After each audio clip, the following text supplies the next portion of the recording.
운전자 중 대리기사를 이용해보지 않은 사람은 아마 거의 없을 겁니다. 업계에선 대리기사가 전국적으로 30만 명이 넘을 것으로 추산합니다. 시장 규모는 연간 3조 원에 달한다고 합니다. 그런데 이들을 위한 법과 제도는 전무한 실정입니다. 그러다 보니 관련 업체들의 난립과 횡포, 각종 불법과 편법이 난무하면서 대리기사들의 인권과 안전이 심각히 위협받고 있습니다. 그 실태를 집중 취재했습니다. 깊은 밤, 서울 인근 한 도시. 남녀 두 사람이 승합차 앞에 버티고 서 있습니다. 비슷한 시각 또 다른 지역. 한 무리의 사람들이 승합차를 가로막습니다. 한 남자는 아예 차 앞쪽에 올라앉습니다.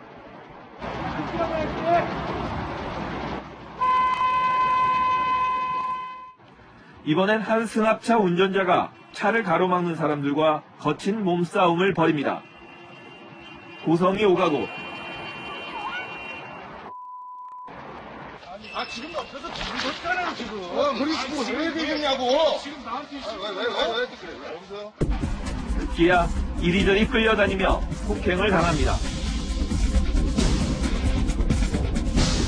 가해자와 피해자, 이들은 모두 대리셔틀 기사들. 대리셔틀은 대중교통 운행이 끝난 심야에 대리기사들을 상대로 영업하는 차량을 말합니다. 피해자는 경기도 용인에 사는 박모 씨. 어렵사리 설득한 끝에 그로부터 당시 상황을 전해 들을 수 있었습니다. 일단 위협을 느꼈죠. 왜냐면은 막 여러 사람들이 저한테 이렇게 폭언하고 막 협박하고 자기네들 운행하는 곳에 들어오지 말라고 욕도 하고 안 내려오면은 막 주먹으로 유리창도 막 치고 그래서 내려가면은 막 멱살 잡고 막 흔들고 제가 태어나서 처음으로 멱살 잡히고 막 그랬다니까 그때 여자한테 얼마나 수치심날까 제가 그랬는데 몰라요. 멱살 잡아가지고 여기도 막 찢어지고 지금 다 흉터가 났었는데 네 손도 까져가지고 피나고. 박 씨는 자신보다 더 심한 폭행을 당한 사람도 있다고 합니다. 정말 폭행을 굉장히 심하게 당하신 분도 있더라고요. 뭐 정말 죽지 않을 만큼 맞기도 하고. 끌려갔어요. 예, 뭐 수장도 시킨다고 하고 차에 태워가지고 좀 어디 산으로 데려가기도 하고. 박 씨를 폭행한 이들은 수원 인계동에 근거지를 둔 대리셔틀 연합 조직원입니다. 조직원은 모두 16개 팀 90여 명. 이들은 수원을 중심으로 17개 노선을 운행하면서 대리기사들에게 1,000원에서 4,000원까지 요금을 받아왔습니다. 그러다 비조직원이 끼어들면 이를 물리력을 동원해 방해했던 겁니다. 이들은 셔틀 차량들이 버스터미널처럼 보이는 곳을 바운드라 칭하고 환승도 가능하도록 했습니다. 이곳에는 속칭 보안관을 배치해 비조직원 차량 운행을 감시하도록 했습니다. 지방자치단체와 관계당국으로부터 유상운송 허가를 받지 않은 채 영업하는 것 자체가 불법입니다. 결국 이들은 지난달 경찰 단속에 적발됐습니다. 여기는 아까 운행한 거는 이 연합이라는 인식표거든요. 네. 이걸 안 달고 있는 만약에 셔틀차가 다니면 막는 거예요. 자기들끼리 하는 거죠. 각 팀마다 네, 달아야죠. 자기 팀마다 20표가 다 그래야 자기 팀인지 자기 연합인지 알죠. 그 피해자들이 이걸 안 달고 사실 운행했던 사람들이에요. 안 달고 운행하다가 이 연합회 사람들을 보고 자기들끼리 무전을 해서 야 어디 가고 있으니까 잡아라. 그래서 어디 정거장에 잡아가지고 폭행도 하고 운행을 못하게 했던 거예요. 경찰 단속 이후 불법 대리 셔틀은 어떻게 됐을까? 수원 인계동을 찾아가 봤습니다. 이거 조금 말라고 그랬죠. 경찰차가 나타나자 대리 셔틀 차량들이 단속을 피해 어디론가 자취를 감춥니다. 그러다 경찰차가 사라지자마자 나타나 대리기사들을 싣고 서둘러 그 자리를 빠져나갑니다. 단속으로 대리 셔틀이 줄어서인지 대리기사들이 시내 곳곳에 흩어져 교통편을 찾습니다.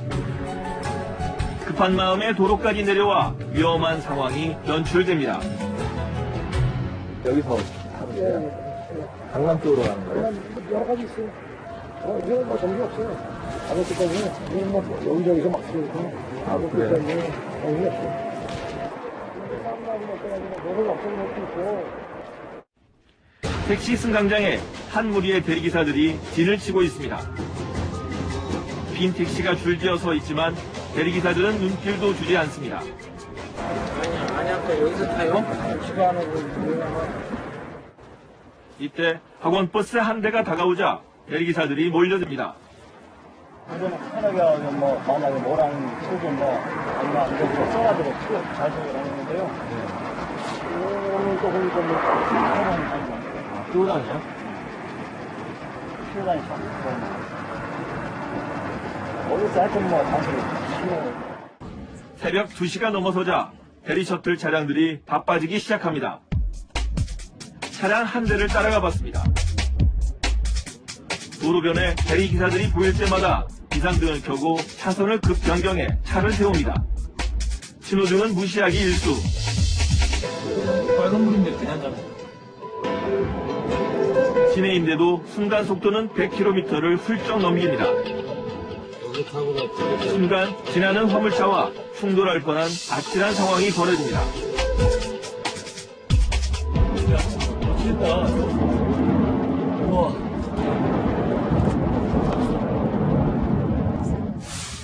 취재 중에 만난 택시기사들은 대리 셔틀에 대해 격한 반감을 드러냅니다. 신호도 안 지켜야 되거든, 또. 아, 그래요? 슈퍼버스. 운전을 좀 험하게 하나요? 엄청 그러죠. 신호등이 없다니까요. 어떻게 된 거, 그냥 지나가요. 아, 그래요? 차량 상태들은 그리 좋지 않습니다. 어떤 차량은 폐차 직전 수준입니다.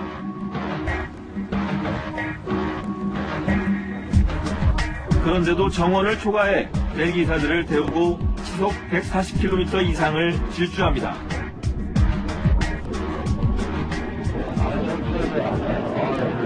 어쩔 수 없이 타는 거예요. 어쩔 수 없이 지금 가가지고. 대리 셔틀 기사들이 이처럼 위험천만한 고개 운전을 하는 까닭이 뭘까? 5년간 대리 셔틀을 운전하다 지난해 그만둔 한 기사를 만났습니다. 시간 맞추라는 거죠. 이것도 앞, 뒷차, 배차, 버스랑 똑같아요. 움직이는 시간이 다 정해져 있기 때문에 여기서 여기까지 얼마에 몇 분에 가야 되고 그런 게 다 정해져 있어요. 내가 천천히 간다 그러면은 뒷차는 바로 붙을 거 아니에요. 그리고 뒷차는 사람이 없잖아. 그런 거를 보이지 않는 그 약속을 정해놓고 딱딱딱딱 다니는 거지. 그러기 위해서 사람이 한두 사람 더 타면은 어차피 좀 지체되는 거 그걸 만회하려고 이제 빨리빨리 가는 거지. 보니까 그 본고에 굉장히 사람들을 많이 싣던데 몇 분까지 실어 왔습니까? 저 옛날에 15인승 차 갔다가 28명. 28명이요? 워낙 택시도 없었지, 뭐가 없었지. 가다가 문짝이 떨어진 적도 있어요, 중간문에. 그 선생님께서 운전하시는 그 차? 예, 하도 들고 닫고 다니까. 그러니까 못 가잖아요, 그러니까. 그 대리사람들이 자꾸 갔다니까요. 새벽 3시가 조금 넘은 시각. 경기도 분당에서 서울로 이어지는 도로에서 두 대의 대리 셔틀 차량이 앞서거니 뒤서거니 경쟁을 벌입니다. 확인 결과 한 대는 이번에 경찰에 적발된 수원지역 연합조직 소속이고 다른 한 대는 서울 지역을 장악한 또 다른 조직 소속입니다. 경찰이 수원지역 대리 셔틀을 단속하게 된 배경도 바로 이 두 조직 간의 알력 때문입니다. 서울에서 무슨 하던 사람들이 막 이쪽으로 내려오고 막 그랬어요? 그래서 그런 일이 있는 것더라고. 그래서 서울 사람들은 그 라인에서 벌어먹고 살아야 되고 우리는 이 라인에서 벌어먹고 살아야 되는데 이게 여기까지 금융하려니까 여기 있는 사람들이 안 됐어 당연히. 수원연합조직을 이끌고 있는 부모 씨는 서울지역 연합조직에 상당한 반감을 나타냅니다. 정경쪽으로 오라고 그랬는데 안 온 그런 부분에 대한 반감도 있고 또 이쪽에서 노선상에 겹치는 부분에서 서로들 경쟁도 좀 있고 그러다 보니까 그런 데서 이제 상당히 뭐 어떤 반감 같은 거 이런 것도 있고 대대적으로 찾아지고 그랬어요. 그러니까 아니 이건 뭐 싸우자고 덤비는 것도 아니고 이게 뭐 하는 거냐고 이건 해도 너무한다. 하지만 서울지역연합조직 측의 주장은 다릅니다. 수원 인계동에서부터 강남까지 들어오는 라인인데 한 라인이 있었어요. 근데 얘네 연합에 이 팀이 안 들어가는 거예요. 그러다 보니까 이제 제지가 들어온 게 차량을 다 운행을 못하게 막아버린 거예요, 이제. 나중에 혹시 들어간 팀 아닌가요? 처음에 만들었던 분이죠, 처음에. 그러니까 한 거진 한 7, 8년 됐을 겁니다. 자기네들 영역을 넓히기 위해서 이 사람을 죽인 거라고 생각밖에 안 들죠. 서울 경기 일대 대기 셔틀 노선의 중심지는 서울 강남 교보타워 사거리. 이곳에도 서울과 수원 지역 조직 간의 갈등이 형성돼 있습니다. 신논현역 1번 출구 일대는 서울 조직이, 그 맞은편 교보타워 앞쪽은 수원 조직이 장악한 상태입니다. 이처럼 조직 간에 마찰이 생긴 것은 그만큼 돈이 되기 때문. 지금은 어느 정도 다 노선이라는 게요. 다 찾아 있잖아요. 뭐 신도시가 생기지 않는 한 어디 노선은 들어갈 데가 없어요. 안 그러면 그냥 뭐 포장마차도 권리금 받고 팔잖아요. 뭐 소리 없이. 이것도 그런 거예요. 이것도 권리금 받고 거래가 이루어지나요? 그렇죠. 아, 그래요? 얼마씩 거래가 이루어지는 겁니까? 뭐 작게는 뭐 몇백만 원에서도 뭐 1000만 원 정도. 세금 다 하라고 해도 할 수 있어요. 그때 저 세금 내고 하라고 하면 하겠어요. 아, 그래요? 네. 저 기사들 주고 하겠어요. 시장이 엄청 커요. 어마어마한 시장이에요. 문제는 대리셔틀 기사들 중에 사고를 대비해 유상운송보험에 가입한 경우가 드물다는 점입니다. 설사 가입했다고 하더라도 대리셔틀 자체가 불법이기 때문에 사고 시 제대로 보상받기 어렵습니다. 김모 씨는 3년 전 대리셔틀을 타고 가다가 큰 교통사고를 당했습니다. 과속하던 대리셔틀이 화물차와 정면 충돌한 겁니다. 안전벨트를 맸는데도 차가 다 밀어들어왔어요. 그 밑에 보면은 그 포라티 부분에 있는데 그게 여기 이 무릎 정강이 부분을 찔러가지고 여기가 한 이마 이후 애가 벌려 들어갔거든요. 이 찍혀가지고 그러다 보니까 인대를 다 나갔거든요. 십자인대가 파열돼 이식 수술을 받았지만 결국 장애를 갖게 됐습니다. 하지만 보상을 제대로 받지 못했습니다.